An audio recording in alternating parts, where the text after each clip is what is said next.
your hands off that vehicle. I'm not going to ask you twice. Sergeant, I'm just retrieving my gym bag. What seems to be the issue?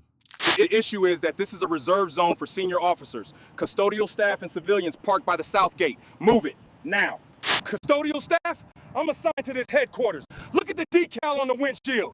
I don't care about the sticker. I know how you people fake them. This incident, captured on a body camera on a sweltering Tuesday afternoon in May 2023 at Fort Liberty, was supposed to be a routine power trip for a veteran sergeant. He was absolutely certain he was dealing with a civilian trespasser or an arrogant enlisted soldier out of uniform. There was only one thing he didn't know. The man he was currently shoving face first into the asphalt was his new brigade commander. Staff Sergeant Riker "The Bull" Vance was 39 years old and had spent 16 years in the military police. To his squad, he was a legend, a combat veteran and drill instructor who ran his sector with an iron fist. But to anyone who looked closer, Vance's 16-year career told a different story, one that his supervisors had conveniently chosen to ignore. Over nearly 2 decades, 27 formal complaints had been filed against him. 27. And 21 of them involved racial profiling or excessive force against minority service members. In 2019, Vance detained a Hispanic combat medic for walking with an attitude near the base exchange. The medic was on crutches. In 2021, he pulled over the family of a black lieutenant colonel at the main gate, claiming their IDs looked tampered with. He held them for 50 minutes in the sun while the officers' children cried in the back seat. In 2022, he raided a dorm room of 3 black privates because he claimed he smelled contraband. He tore their room apart and found nothing. Every single complaint ended the same way: insufficient evidence or a sentence to mandatory ethics retraining, which Vance attended, slept through, and then returned to patrol with a reinforced sense of invincibility. In his mind, he was the sheepdog protecting the flock, and any black man in a luxury car or out of uniform was a wolf until proven otherwise. The system didn't just tolerate him, it enabled him. Do you think the military should automatically discharge NCOs who accumulate more than 5 racial bias complaints? Or does their combat experience buy them a pass? Drop your opinion in the comments right now. The man Vance had just targeted was Colonel Julian Hawk Rivers, 45 years old. Rivers wasn't just an officer, he was an institution. He graduated top of his class at West Point, earned a master's in strategic studies from the Army War College, and wore a Ranger tab on his shoulder. His chest rack featured a Silver Star and 2 Bronze Stars for valor. Rivers had spent the last 3 years in the Pentagon, shaping counterintelligence strategy. His peers called him the Architect because he dismantled problems and opponents piece by piece. Growing up on the south side of Chicago, Rivers knew exactly what it felt like to be stopped for fitting a description. He had spent his entire career outworking the quiet, creeping prejudice of peers who whispered that he was an affirmative action promotion. He was at Fort Liberty that day to take command of the entire brigade. He had decided to skip the fanfare and tour the facilities in plain clothes first, wanting to see how his troops operated when the brass wasn't watching. It was 2:15 p.m. The temperature hovered around 92 degrees, the humidity thick enough to chew. The air smelled of diesel fumes, pine resin, and baking asphalt. Colonel Rivers had pulled his personal vehicle, a pristine metallic charcoal Dodge Charger Hellcat, into a spot right in front of the officers' gym. The sign in front of the car read clearly, "Reserved for BDE CDR." It was his spot. He had every right to be there. Rivers stepped out wearing a grey Nike hoodie, sweatpants, and a baseball cap pulled low. No rank insignia, just a fit, broad-shouldered black man stepping out of an expensive car in a prime location. For Sergeant Vance, patrolling the sector, the visual triggered every bias he had been nurturing for years. His brain didn't see a colonel. It saw a threat. It saw someone who didn't belong. Vance slammed his patrol SUV into park, blocking the charger in. He stepped out, hand resting on his duty belt, camera rolling. "Hey, you! Get away from that car!" Rivers closed the door calmly, water bottle in hand, and turned around. "Good afternoon, Sergeant. Can I help you?" "Can you read, pal? Look at the sign." Vance pointed aggressively at the reserved parking placard. "I can read. I know whose spot this is." "Then why the hell is your ride parked in the colonel's spot? Do you have any idea who the brigade commander is?" "This isn't for people like you." The phrase "people like you" hung in the heavy, hot air. Rivers knew that tone. He had heard it 1,000 times. "Sergeant, this vehicle is registered on base. I have a permit. I advise you to run the plates before you continue this line of questioning." "I'm not running anything. I see a civilian violating parking protocols and mouthing off to a military police officer. ID, now." "My wallet is in the glove box. I need to open the car to get it." "Don't you move. Keep your hands where I can see them." Vance's hand dropped to the grip of his pistol. "You reach into that car, I'm treating it as a threat. Do you understand me?" Rivers froze. He was Special Forces qualified. He could have disarmed Vance in under 3 seconds. But he was an officer.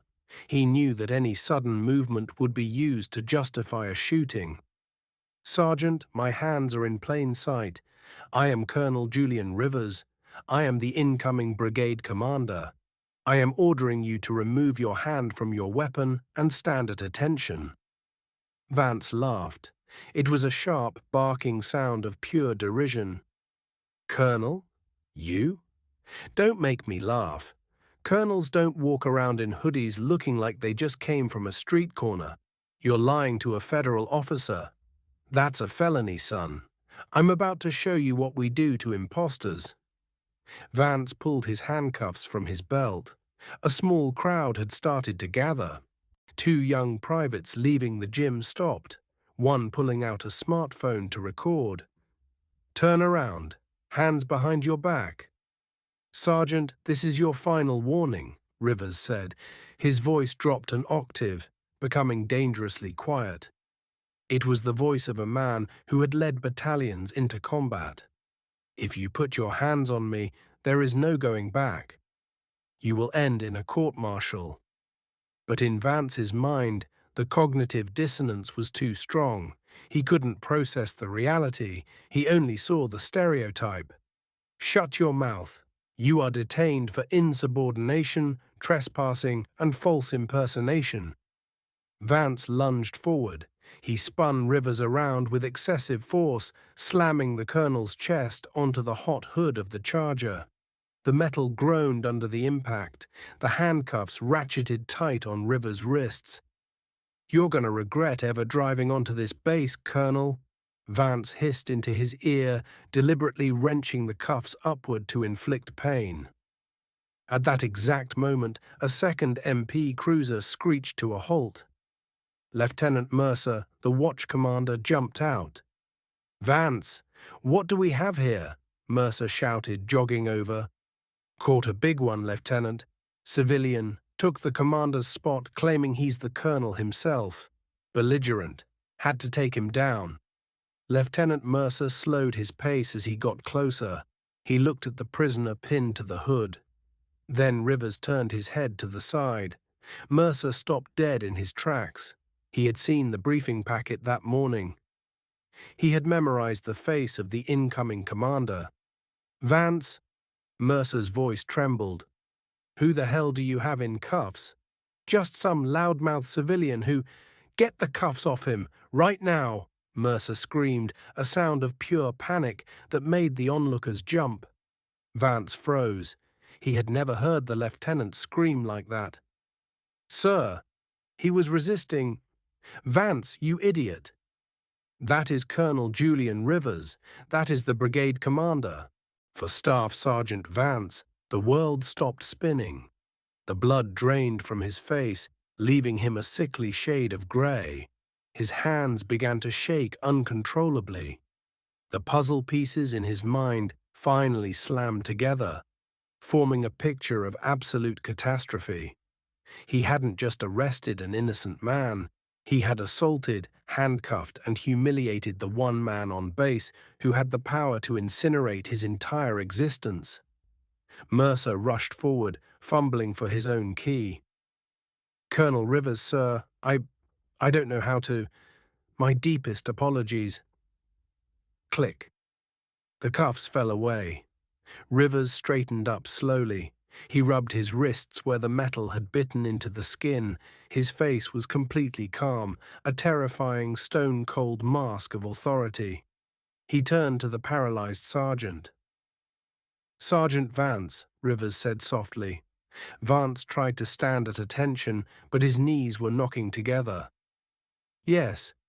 Yes, sir. Surrender your weapon and your badge to Lieutenant Mercer, immediately." "Sir, I was following protocol. You weren't in uniform," Vance stammered, clinging to a lifeline that didn't exist. "You were following your prejudice," Rivers cut him off. "I identified myself. I gave you my rank and name. I offered you a way to verify it. You ignored it because you saw my skin color, not an officer.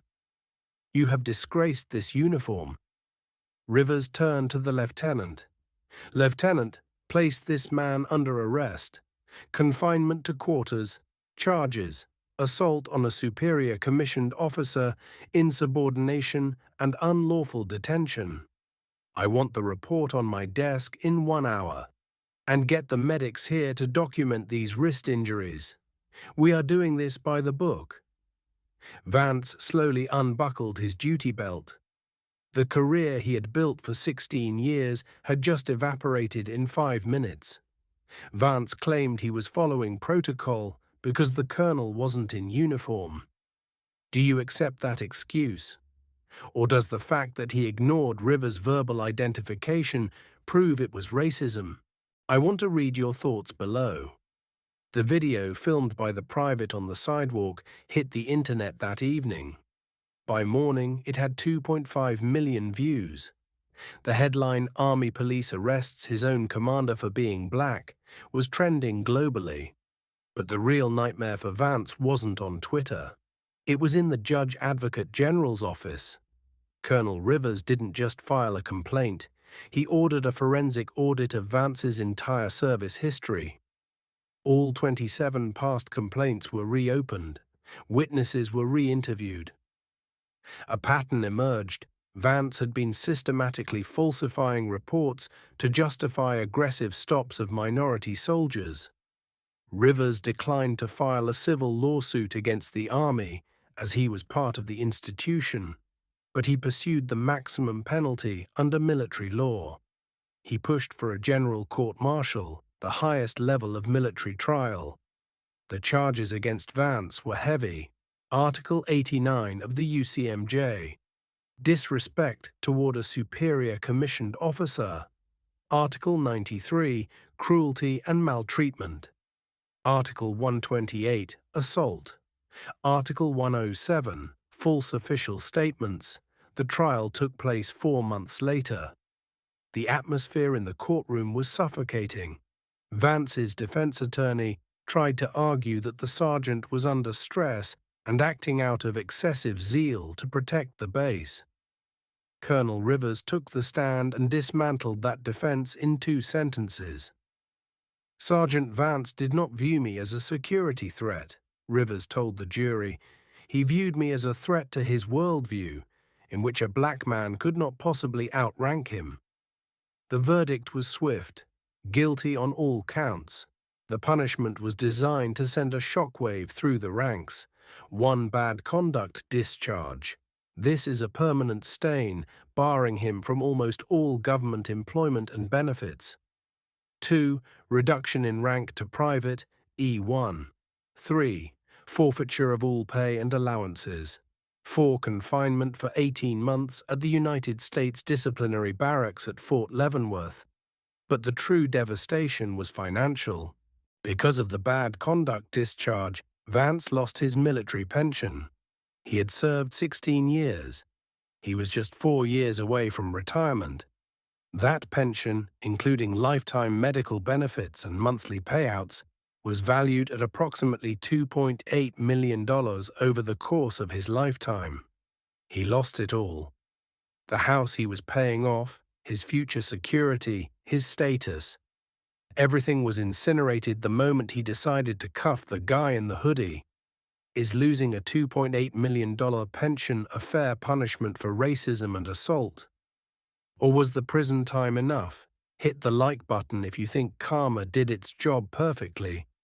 Colonel Rivers didn't stop with one sergeant. He used the incident to overhaul the policing culture at Fort Liberty. He implemented an independent review board for all bias complaints, removing the chain of command from the decision-making process. He established a 3-strike rule. 3 substantiated complaints of bias result in immediate removal from patrol duties. He mandated that body camera footage be uploaded to a cloud server that local MPs could not access or delete. Lieutenant Mercer, who had allowed Vance's behavior to go unchecked for years, received a general officer memorandum of reprimand, a career killer that effectively ended his chances of ever being promoted again. In his first address to the brigade after the trial, Colonel Rivers stood before 4,000 soldiers. He didn't use notes. His words are now played in leadership courses across the Army. I am a colonel in the United States Army.